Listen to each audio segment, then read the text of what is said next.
Join అవ్వండి.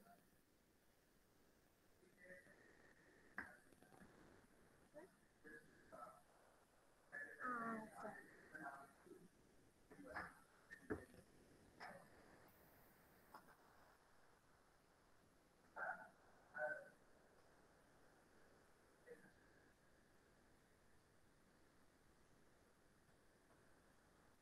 Good afternoon, everyone. Today we are going to discuss about the bits that has arrived in the previous question papers of data algorithms.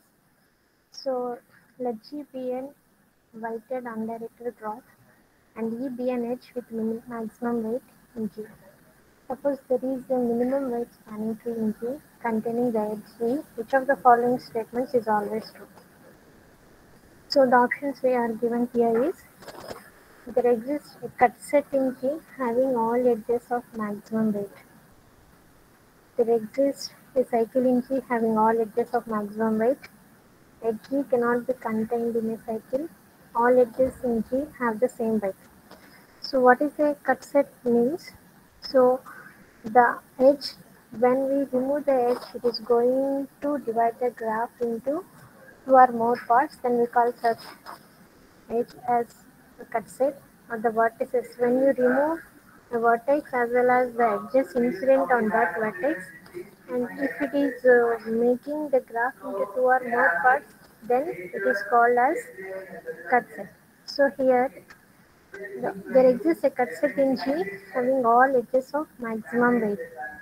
So the option A is correct. If there is a heaviest edge in minimum spanning tree, then there exists a cut with all edges with weight equal to heaviest edge. So next, what is the largest integer m such that every simple connected graph with n vertices and n edges contains at least m different spanning trees? What is the largest integer m such that every simple connected graph with n vertices and n edges contains at least m different spanning trees? So here we can say that a graph is connected if all nodes can be traversed from each node. So for a graph with n nodes, there will be n minus 1 minimum number of edges. Given that there are n edges, that means a cycle is there in a graph. So we are going to take a different spanning tree by removing one edge from the cycle one at a time. So if we consider a graph with 4 vertices, so minimum cycle length can be 3. So there must be at least 3 spanning trees in any such graph. So here we can say that the option C is right answer. And for the given undirected weighted graph given below, which of the following sequences of edges represents a correct execution of Prim's algorithm to construct a minimum spanning tree? So here a weighted graph has been given. What is the minimum spanning tree according to the Prim's algorithm? So according to the Prim's algorithm, we start with any node and we keep on exploring the nearest vertices whose cost is minimum, and we have to cover all the nodes of the graph. So let us consider, we are considering the edge d comma f, so with cost 2. So the vertices which are nearest to d and f we have to consider. So among d we have d to a and d to g, and among the vertices adjacent to f we have f to c and f to h. So among all these vertices, which is the vertex whose cost is minimum means f to c. So we will consider the next vertex in the minimum spanning tree is f to c h, that is with cost 3. Now we have the vertices d, f and c. Among these vertices, what are the edges that are moving and what are the vertices whose cost is minimum we are going to consider. So we are going to have the vertex with d to a whose cost is 5. Now among the vertices moving from a, d, f and c, we have to consider the vertices whose cost is minimum. So here we have A to B whose cost is 1 and which is the minimum. So we will consider the edge A comma B. And then we have to consider the edge C comma E. So whose cost is 7, we are going to consider that. Likewise, we are going to construct the minimum spanning tree where the minimum spanning tree consists of n minus 1 edges. So based on the options given, so the option C is the right answer, which is going to give you the minimum cost spanning tree. Now consider a directed graph with n vertices and m edges such that all edges have same edge weights. Find the complexity of the best known algorithm to compute the minimum spanning tree of the graph. So it is a special case in which all the edge weights are equal. So same edge weights have been given. So depth first search will work for this, and the resultant depth first tree would be the spanning tree. So what is the complexity to compute the minimum spanning tree according to depth first means? We are going to have order of m plus 1. So we have order of m plus 1. So option A is the right answer. You are given a graph containing n vertices and m edges and given that the graph does not contain cycle of odd length. So time complexity of the best known algorithm to find out whether the graph is bipartite or not. So what is bipartite graph means? So we are going to divide the vertices of the graph into two parts and the edges exist in that graph or from one of the set of the vertices to one of the set of the vertices. So no edge will exist between the same set of vertices according to the bipartite graph. So here we are given a graph with n vertices. So by definition, that the graph is bipartite if it does not contain odd length cycles. So odd length cycle lekunda unte we can say that it is bipartite graph. So the answer is order of 1. The number of distinct minimum spanning trees for the weighted graph given below. So we are given a graph. We have to find the minimum spanning tree for this weighted graph.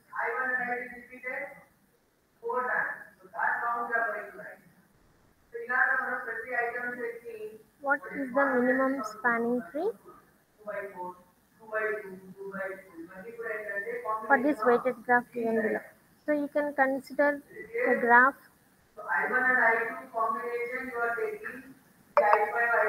and we can construct the minimum spanning tree.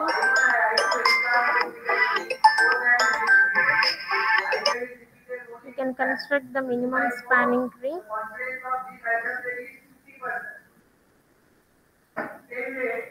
according to Prince or Kruskal. So when we construct the minimum spanning tree for that weighted graph, we are going to have different minimum spanning trees. Different spanning trees will be available compulsory. So according to the minimum spanning tree, we would put or we would pick an edge. We would either, so here we have the edges whose cost is same. We have 5 edges whose cost is 1 and we have 8 edges whose cost is 2. So we could either pick edge A or B. So When we construct according to the cost, so we are going to have total 2 into 3 possible minimum spanning trees. So as we have A or B, the left side we could either pick C or D or E in the minimum spanning tree. There are two options for one edge to be picked and three options for another edge to be picked. So we have therefore total 2 into 3 possible minimum spanning trees possible for this particular graph. Now consider the following rooted tree with the vertex P labeled as root. The order in which the nodes are visited during in-order traversal is. So here we can traverse the tree by following the convention that we should traverse the left child first before traversing the right child. If we follow this convention, we have three types of traversals, that is in order, pre-order and post-order. So pre-order we have to visit the root first and then left and then right. In order we have to first move to left and then root and then right. And post-order we have to move left, right and root. So we have to follow the convention at every node. So we are here to write about in order traversal.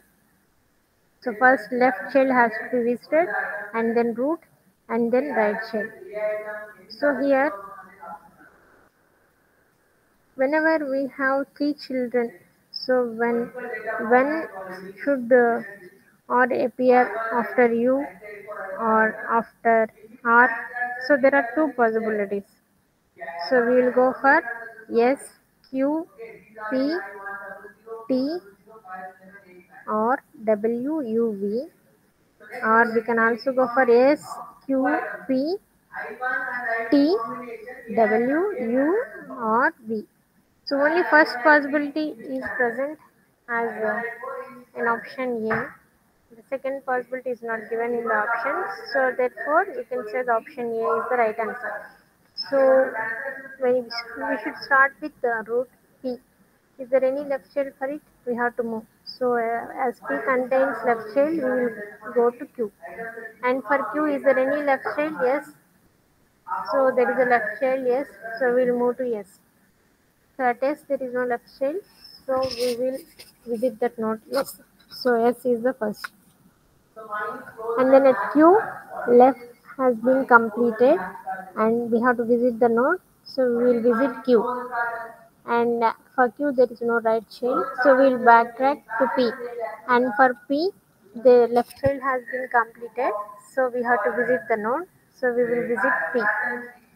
Now we will come to right child, and for R there is a left child T. So for T there is no other left child, so we have to visit T. And then there is no right, so we will move back to R. And at R we can go for visiting the node R, and then we can go for W, U, V. So option A is the right answer. You have an array of n elements. Suppose you implement quicksort by always choosing the central element of the array as the pivot. Then the tightest upper bound for the worst case performance is. So here the middle element may always be an extreme element, that is either minimum or maximum in the sorted order. So therefore the time complexity in the worst case will always becomes order of n square. Why? Because one element will present in one side and the remaining n minus 1 elements will be present in the other side. So the worst case performance of the quicksort is order of n square. A vertex V is said to be over when the recursion DFS of V finishes. What is the order of vertices being over for the given graph? Consider the DFS to begin at vertex A, and in case of multiple possible paths, travel in an alphabetical order. So here we have given a graph. So that is we are going to visit the vertex A first, and then B, and then D, C, E, F, G, F, H, I. The nodes in color given the order in which they keep getting over. So that is E, F, I, H, G, C, D, B, A. For n keys and m slots in a hashing table, which of the following is the expected number of empty location? The expected number of items that hash to a particular location is given as n by m. And probability that slot 1 is empty after n keys are inserted is m minus 1 by n to the power of n. And probability that slot 2 is empty after n keys are inserted equal to m minus 1 by m whole power n. Probability that slot 3 is empty after n keys are inserted is m minus 1 by m whole power n. So for m slots, expected number of empty locations is m into m minus 1 by m whole power n. So the option B is the right answer. What is the number of binary search trees with 20 nodes with elements 1 to 3 so on up to 20 such that the root of the tree is 12 and the root of the left subtree is 7? So number of nodes in the left subtree are 11, as 12 is the root of the tree, and the root of the left subtree is 7. So the number of nodes in the right subtree is 8, that is from 13 to 20. Since for the left subtree root is 7, number of elements in the left part of the left subtree will be 6, and number of elements in the right part of the left subtree will be 4. Those are 8, 9, 10 and 11. We know number of binary search trees with n nodes is 2n cn divided by n plus 1.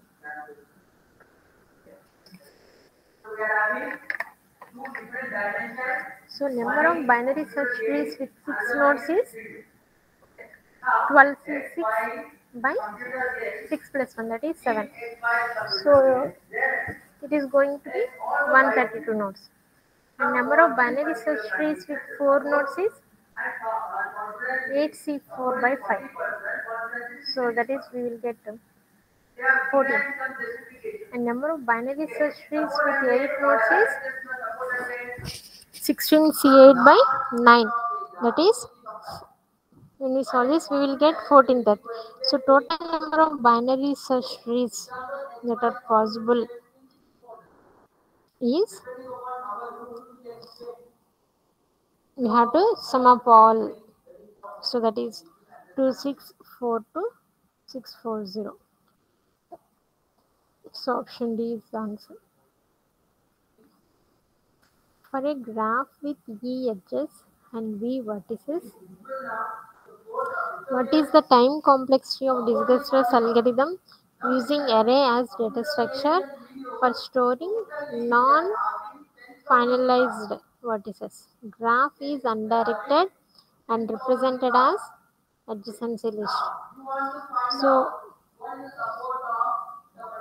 here, given the data structure used is array. So we are going to store the graph as adjacency list. So this operation takes order of v time. At each step we have to delete minimum from the array. For one such operation it takes order of v time. Using selection sort first pass, we have v such steps. So total complexity due to deletion of minimum element at each step is v into order of v. So that is going to be order of v square. After a minimum is selected at each step, we have to check its adjacent and perform decrease key to the neighbors of selected node. It takes total order of 2e to check adjacents for all steps. Also,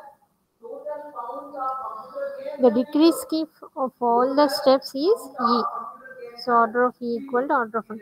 Since the array is unsorted, we don't have to sort the array at each step. So total complexity is order of v plus order of v square plus order of 2e plus order of e, that is going to be order of v square.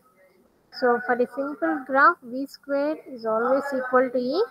So option C is the right answer.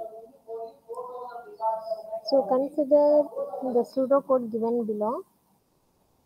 So observe the pseudocode. The function do something takes as argument a pointer to the root of an arbitrary tree represented by the leftmost child right sibling representation. Each node of the tree is of type tree node. So here, when the pointer, please go through this do something function.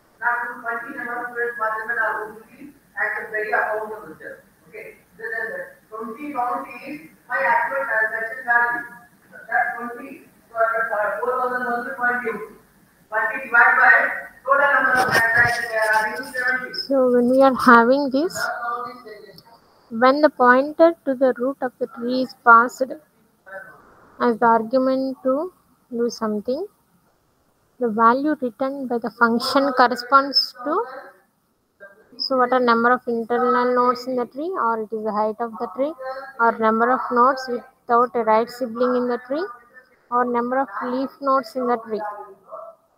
So here the important thing to note in this question is trees representation. Tree is represented as leftmost child and right sibling form. So if the leftmost child is null for a node, then there is no child of this node. If you take a look at the function, you can notice that the function increments the value by 1 only for the leaf node. So we can say that the value returned by the function corresponds to the number of leaf nodes in the tree. So that is the answer. So we are given time algorithm is discovered that correctly computes the largest click in a given graph. So in this scenario, which one of the following represents the correct Venn diagram of the complexity classes P, NP and NP complete? So largest click is an NP complete problem.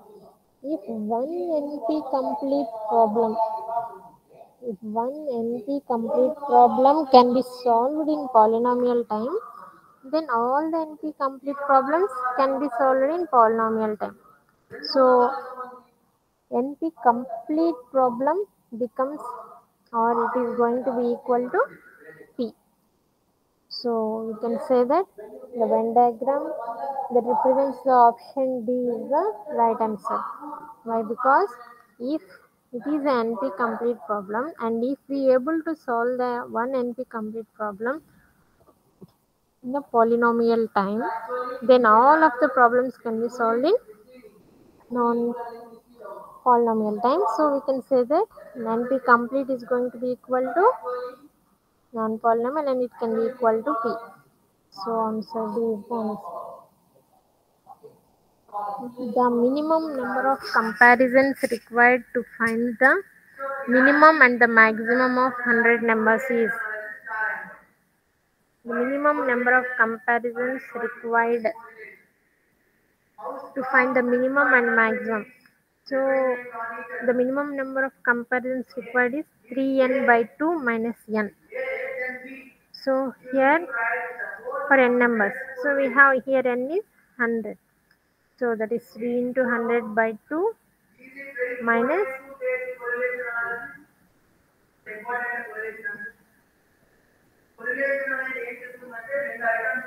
100.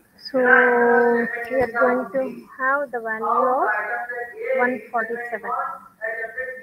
So the minimum number of comparisons to find the minimum and maximum of 100 numbers is 147.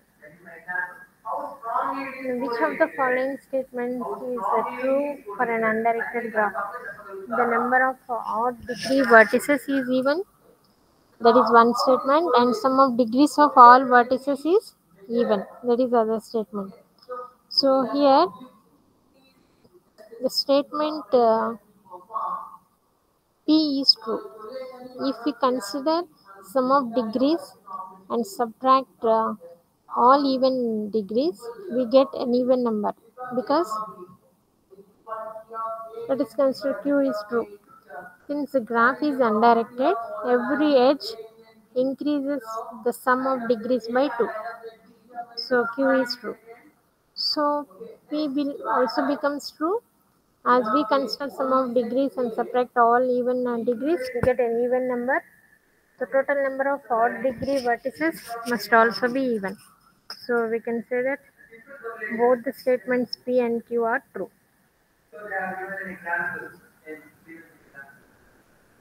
Now consider an undirected random graph of 8 vertices. The probability that there is an edge between a pair of vertices is 1 by 2. What is the expected number of unordered cycles of length 3? So a cycle of length 3 can be formed with 3 vertices. There can be total 8 C3 ways to pick 3 vertices. So that is from among 8 vertices, 3 vertices we have to pick. So we can pick it in 8 C3 ways. The probability that there is an edge between 2 vertices is 1 by 2. So expected number of unordered cycles of length 3 can be 8C3 into 1 by 2 whole cube. That is going to be 7. What is the time complexity of Bellman-Ford single source shortest path algorithm on a complete graph of n vertices? So here the time complexity of Bellman-Ford algorithm is bit of V into E, where V is the number of vertices and E is the number of edges. If the graph is complete, the value of E becomes V square. So the overall time complexity for Bellman-Ford single source shortest path algorithm is NQ. So or vertex Q. So it is option C. Which of the following statements are true? The problem of determining whether there exists a cycle in an undirected graph is P. The problem of determining whether there exists a cycle in an undirected graph is in NP. If a problem A is NP complete, there exists a non-deterministic polynomial time algorithm to solve A. So here 1 is true because cycle detection can be done in polynomial time using depth first search algorithm. 2 is true because P is a subset of null polynomial. 3 is true because NP complete is also a subset of NP, and NP means non-deterministic polynomial time solution. So we can say that all the 3 statements are true. So the option is 1, 2, 3. So the problem of determining whether there exists a cycle in an undirected graph can be done in polynomial time, and the problem of determining whether there exists a cycle in an undirected graph is NP. Why? Because P is also a subset of NP, and NP complete is also a subset of NP. So you can solve the 3 are true. Which of the following is the tightest upper bound that represents the time complexity of inserting an object into a binary search tree of n nodes? So the worst case occurs for a skew tree. So in a skew tree, when a new node is inserted as a child of bottommost node, the time for insertion requires traversal of all nodes. For example, uh, you consider a tree and the case where we have elements smaller than 70 has to be inserted, then in that case we are going to insert a tree. So we have to go through all the n vertices. So the time complexity is going to be the order of n. So which one of the following is the tightest upper bound that represents the number of swaps required to sort n numbers using selection sort? We are given the options that order of log n, order of n, order of n log n, and order of n square. So selection sort requires order of n swaps. The number of swaps that are required is depending on the number of elements given in the list. So we are going to have order of n. So for quick sort, it is going to be order of n square time complexity in the first case. So let us be an NP complete problem, and Q and R the two other problems not known to be in NP. Q is polynomial time reducible to S, and S is polynomial time reducible to R. Which of the following statements is true? And we are given the options that R is NP complete, R is NP hard, Q is NP complete, and Q is NP hard.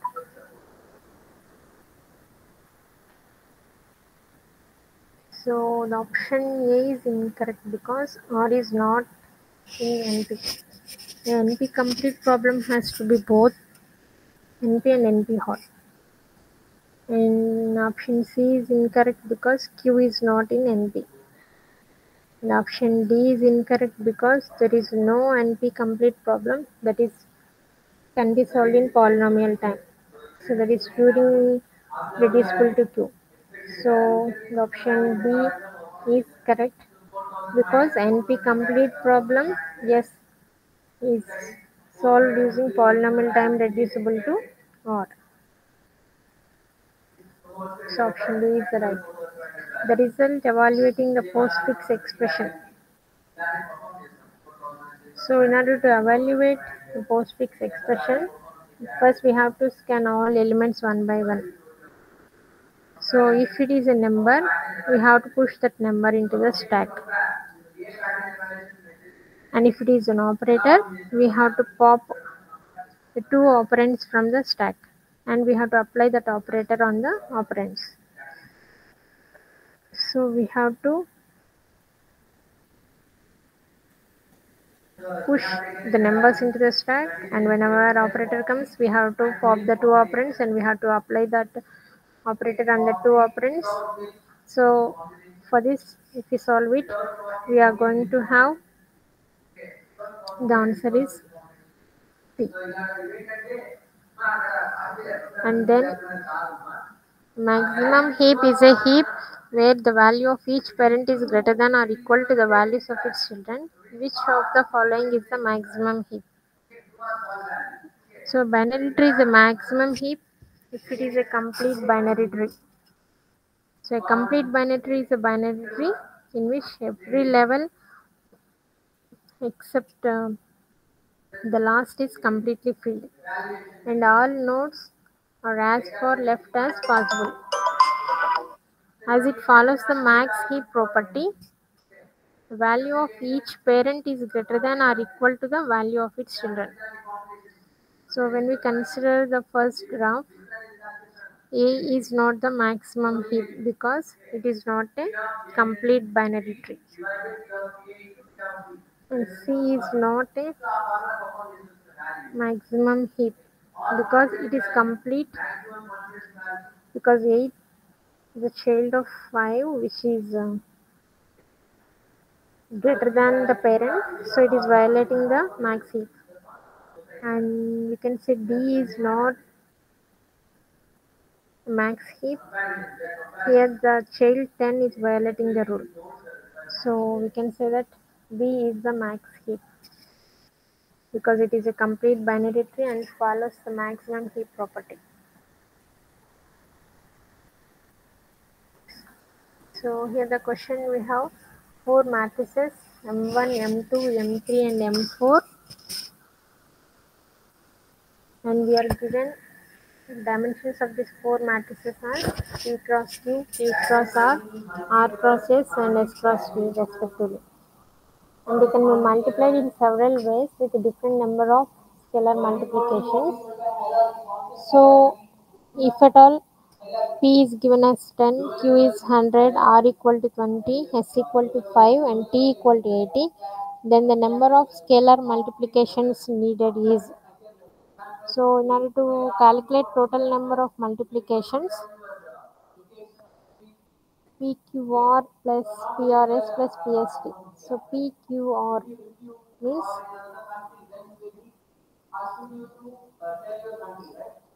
so here total number of multiplications is 100 into 20 into 5 for M2 and M3, and 10 into 100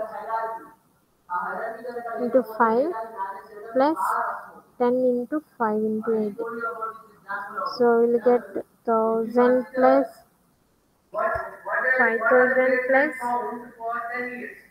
so we will get total of 19,000 scalar multiplications. So option C is the right answer. So I have gone through some of the questions that has been picked from the previous question papers.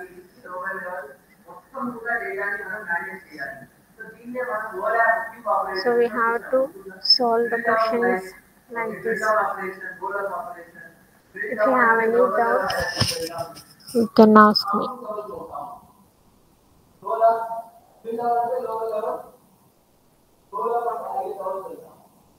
అలాంటి values ని అలాంటి level of డేటాని మనం ఇక్కడ ఎలా association perform చేయాలో ఇది already example concept highlight